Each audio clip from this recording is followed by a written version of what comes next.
श्री राधा कृष्णाभ्याम नमः। भगवान श्री कृष्ण की कथाओं का आश्रय लेने वाले भक्त जनों, मैं संध्या रानी महात्मा वेद व्यास जी और गुरुजनों की आज्ञा से श्रीमद् भागवत महापुराण के तृतीय स्कंद के 30वें अध्याय को आरंभ करती हूँ। अध्याय 30 देह गेह में आसक्त पुरुषों की अधोगति का वर्णन। कपिल देव जी कहते हैं, माता जी, जिस प्रकार वायु के द्वारा उड़ाया जाने वाला मेघ समूह उसके बल को नहीं जानता, उसी प्रकार यह जीव भी बलवान काल की प्रेरणा से भिन्न भिन्न अवस्थाओं तथा योनियों में भ्रमण करता रहता है, किंतु उसके प्रबल पराक्रम को नहीं जानता। जीव सुख की अभिलाषा से जिस जिस वस्तु को बड़े कष्ट से प्राप्त करता है, उसी को भगवान काल विनष्ट कर देता है, जिसके लिए उसे बड़ा शोक होता है। इसका कारण यही है कि यह मंदमती जीव अपने इस नाशवान शरीर तथा उसके संबंधियों के घर, खेत, धन आदि को मोहवश नित्य मान लेता है। इस संसार में यह जीव जिस जिस योनि में जन्म लेता है, उसी में आनंद मानने लगता है और उससे विरक्त नहीं होता। यह भगवान की माया से ऐसा मोहित हो रहा है कि कर्मवश नार की योनियों में जन्म लेने पर भी वहाँ के विष्ठा आदि भोगों में ही सुख मानने के कारण उसे भी छोड़ना नहीं चाहता। यह मूर्ख अपने शरीर, स्त्री, पुत्र, गृह, पशु, धन और बंधु बांधवों में अत्यंत आसक्त होकर उनके संबंध में नाना प्रकार के मनोरथ करता हुआ अपने को बड़ा भाग्यशाली समझता है।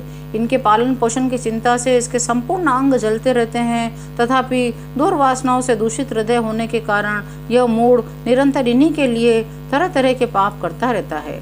उल्टा स्त्रियों के द्वारा एकांत में संभोग आदि के समय प्रदर्शित किए हुए कपटपूर्ण प्रेम में तथा बालकों की मीठी मीठी बातों में मन और इंद्रियों के फंस जाने से गृहस्थ पुरुष घर के दुख प्रधान कपटपूर्ण कर्मों में लिप्त हो जाता है। उस समय बहुत सावधानी करने पर यदि उसे किसी दुख का प्रतिकार करने में सफलता मिल भी जाती है, तो उसे ही वह सुख सा मान लेता है। जहाँ तहाँ से भयंकर हिंसावृत्ति के द्वारा धन संचय कर ये ऐसे लोगों का पोषण करता है जिनके पोषण से नरक में जाता है। स्वयं तो उनके खाने पीने से बचे हुए अन्न को ही खाकर रहता है।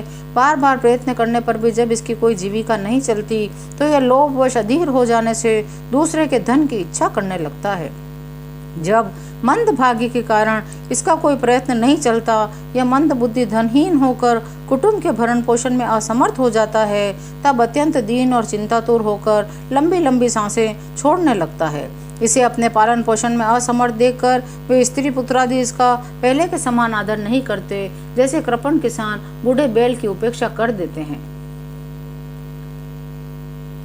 वृद्धावस्था के कारण इसका रूप बिगड़ जाता है, शरीर रोगी हो जाता है, अग्नि मंद पड़ जाती है, वह मरणोन्मुख होकर घर में पड़ा रहता है। कुत्ते की भांति स्त्री पुत्रादि के अपमान पूर्वक दिए हुए टुकड़े खाकर जीवन निर्वाह करता है। श्वास प्रश्वास की नलिकाएं कब से रुक जाती हैं, खांसने और सांस लेने में इसे बड़ा कष्ट होता है। यह अपने शोकातुर बंधु बांधवों से घिरा हुआ पड़ा रहता है और मृत्युपाश के वशीभूत हो जाने से उनके बुलाने पर भी बोल नहीं सकता। इस प्रकार जो मूढ़ पुरुष इंद्रियों को न जीतकर निरंतर कुटुंब पोषण में ही लगा रहता है, वह रोते हुए स्वजनों के बीच अत्यंत वेदना से अचेत होकर मृत्यु को प्राप्त होता है। इस अवसर पर उसे लेने के लिए अति भयंकर रोषयुक्त वाले नेत्रों वाले दो यमदूत आते हैं। उन्हें देखकर वह भय के कारण मलमूत्र कर देता है। वे यमदूत उसे यातना देह में डाल देते हैं और फिर जिस प्रकार सिपाही किसी अपराधी को ले जाते हैं, उसी प्रकार उसके गले में रस्सी बांधकर बलात्कार से यमलोक की लंबी यात्रा में उसे ले जाते हैं। उनकी घुड़कियों से उसका हृदय फटने और शरीर कांपने लगता है। मार्ग में उसे कुत्ते नोचते हैं। इस समय वह अपने पापों को याद करके बड़ा व्याकुल हो उठता है। भूख प्यास उसे बेचैन कर देती है। धाम, दावानल और लूहों से वह तप जाता है। ऐसी अवस्था में जल और विश्राम स्थान से रहित उस तप्त बालुकामय मार्ग में जब उसे एक पग भी आगे बढ़ने की शक्ति नहीं रहती, तब यमदूत उसकी पीठ पर कोड़े बरसाते हैं। यमलोक का मार्ग 99,000 योजन है। इतने लंबे मार्ग को 2-3 मुहूर्त में ही तय करके वह नरक में तरह तरह की यातनाएं भोगता है। वहाँ उसके शरीर को धधकती लकड़ियों आदि के बीच में डालकर जलाया जाता है। कहीं स्वयं और दूसरों के द्वारा काट काट कर उसे अपना ही मांस खिलाया जाता है। यमपुरी के कुत्तों अथवा गिद्धों द्वारा जीते जी उसकी आंखें खींची जाती है। सांप, बिच्छू और डांस आदि डसने वाले, डंक मारने वाले जीवों से शरीर को पीड़ा पहुंचाई जाती है। उसे हाथियों से चिरवाया जाता है। शरीर को काट कर टुकड़े टुकड़े किए जाते हैं। पर्वत शिखरों से गिराया जाता है। ये सब यातनाएं तथा इसी प्रकार तामिश्र, अंध तामिश्र एवं रौरव आदि नरकों की और भी अनेकों यंत्रणा स्त्री हो या पुरुष उस जीव को पारस्परिक संसर्ग से होने वाले पाप के कारण भोगनी ही पड़ती है। माताजी, कुछ लोगों का कहना है स्वर्ग और नरक तो इसी लोक में हैं, क्योंकि जो नार की यातनाएं हैं वे यहाँ भी देखी जाती है। इस प्रकार अनेक कष्ट भोग कर अपने कुटुंब का ही पालन करने वाला अथवा केवल अपना ही पेट भरने वाला पुरुष उन कुटुंब और शरीर दोनों को यहीं छोड़कर मरने के बाद अपने किए हुए पापों का ऐसा फल भोगता है। अपने शरीर को यहीं छोड़कर प्राणियों से द्रोह करके एकत्रित किए हुए पाप रूप पाथेय को साथ लेकर वह अकेला ही नरक में जाता है।